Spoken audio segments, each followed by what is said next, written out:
What a holy man holding his hand in the air for 39 years can teach us about hair loss. Indian Sadhu Amar Bharti claims to have kept his hand raised for 38 years in devotion to Hindu deity Shiva. One day in 1970, Bharti left his job, wife, and 3 children in order to pursue his devotion to Shiva. 3 years later he felt he was still too connected to the luxury of mortal life, and decided to raise his arm and keep it raised in order to disconnect himself from said luxuries of mortal life. As one can see from the above picture, his raised arm is much more deformed than his other arm.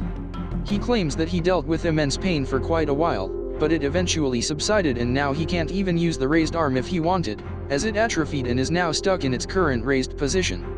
Bharti inspired other sadhus to raise their arms as well, some of which have managed to keep them raised for 7, 13, or even 25 years, forever asking for permission to speak in class.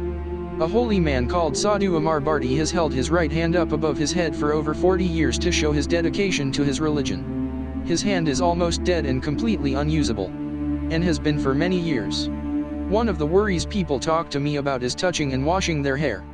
Because people see hairs on their hands and in the plug hole when they shower and brush their hair, they associate any act of touching their hair with hair loss.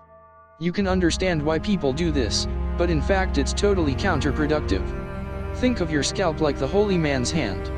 The worst thing you can do is leave it hanging up in the air all day, every day for year after year. But that's exactly what you've been doing. If you want to regrow your hair, you have to completely change the way you treat your scalp. You have to invigorate it, not neglect it. This is exactly what I do with the dermaroller and the scalp brushes. Dermarolling the scalp is like bringing it back to life. Mildly wounding the scalp increases blood circulation, collagen production, and delivery of nutrients to the hair.